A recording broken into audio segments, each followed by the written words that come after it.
We have a choice. And when you make a good choice, it's unbelievable what happens. And this is I share this case study often because I love it. It's one that inspires me personally so much. This is Andreas. He received a rare cancer diagnosis at 36 years of age.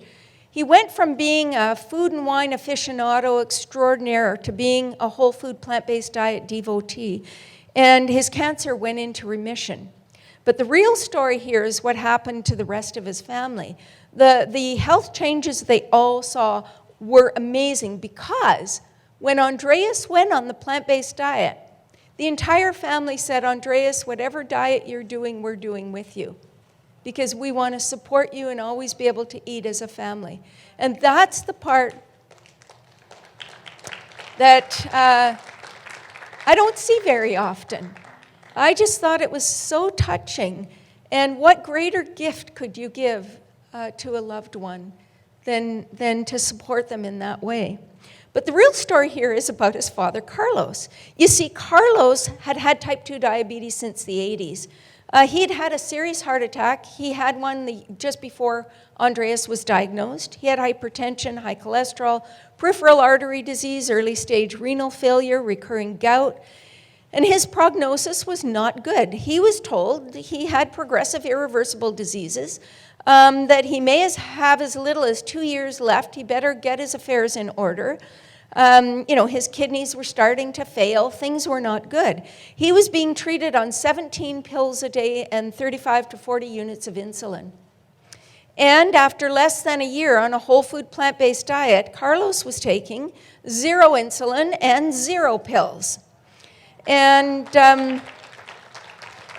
pretty remarkable. You can see here his fasting glucose went down to 80 to 87 millimoles or milligrams per deciliter, A1C 5.1, blood pressure 115/70. He couldn't achieve that on 2 medications.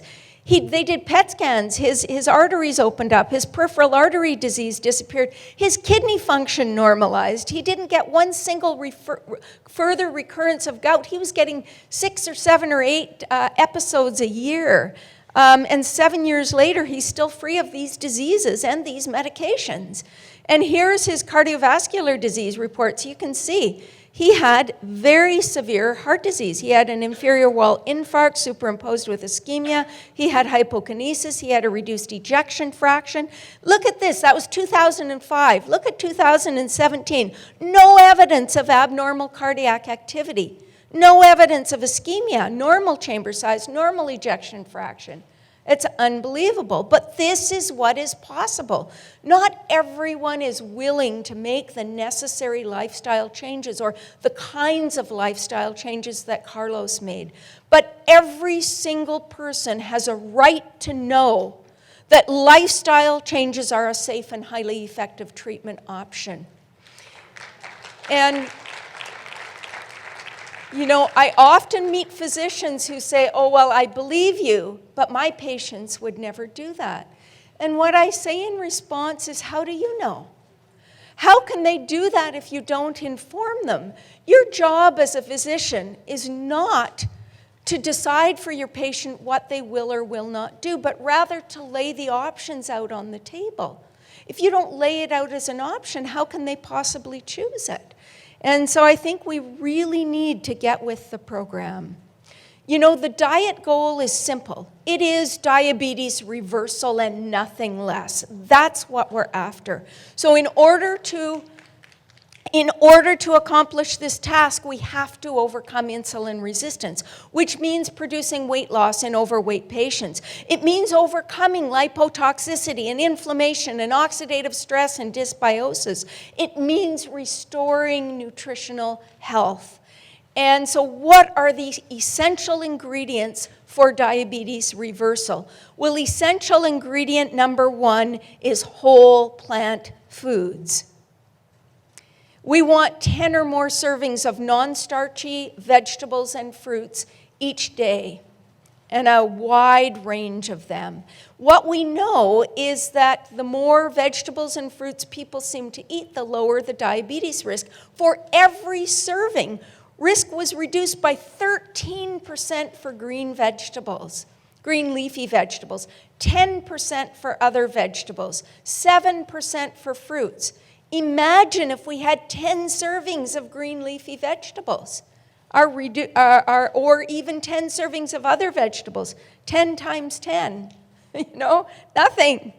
We'd be out of the woods. Practical pointers here. We want people to eat a rainbow of fruits and vegetables, to be exposed to the widest variety of phytonutrients they can possibly be exposed to. We want to make dark greens a daily staple, at least 3 times a day, or at least 3 cups a day, and preferably more. Eat a giant salad, 6 or 8 cups of greens in that salad. And we want to include berries because they have the highest fiber and antioxidants and the lowest sugar of all fruits.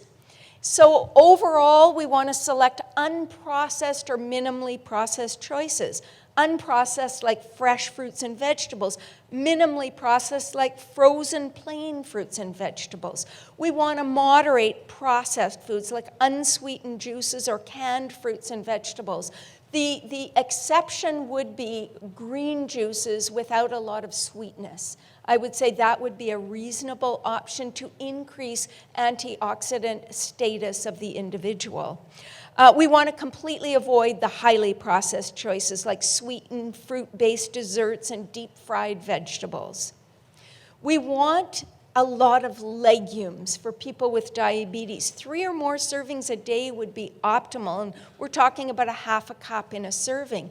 Legumes lower diabetes risk. There was a study of almost 65,000 women that found 38% lower risk in the highest versus lowest quintile of legume intake. And the reason I think it wasn't higher is because the lowest versus the highest, they were both low. So people that eat more, I would expect to have an even better result. It was 47% lower in the highest versus lowest quintile of soybean intake, which I thought was quite interesting. Practical pointers here: include at least one of those servings, preferably more, as whole legumes, beans or lentils or sprouted lentils, something like that. Feature legumes at every meal. Some people say, well, how do I eat it at breakfast? Well, in the Marshall Islands, one of the things we always served at breakfast was beans and greens. And they loved it. So you can do beans and greens with onions. But the other thing that I do when I cook my grain for breakfast, so I love kamut berries, organic kamut berries, organic spelt berries. I like the big chewy grains. They're very satiating to me. But I mix them with lentils, and I cook the lentils with my whole grain. So if you're cooking barley or oat groats or whatever, throw some lentils in. And I stick to intact grains, but I'll tell you more about that later. So throw legumes on your salads, throw them in your soups. And if you're eating pasta, eat legume pasta like what they have out in the hallway there. So you can get lentil-based pastas or chickpea-based pastas. Select unprocessed or minimally processed, like beans, lentils, peas, or tofu, tempeh, or the bean pasta. Moderately processed would be like veggie meats, ready-to-eat canned or frozen bean dishes. And highly processed would be things like deep-fried tofu, salty bean-based snacks like bean chips and crackers, for example.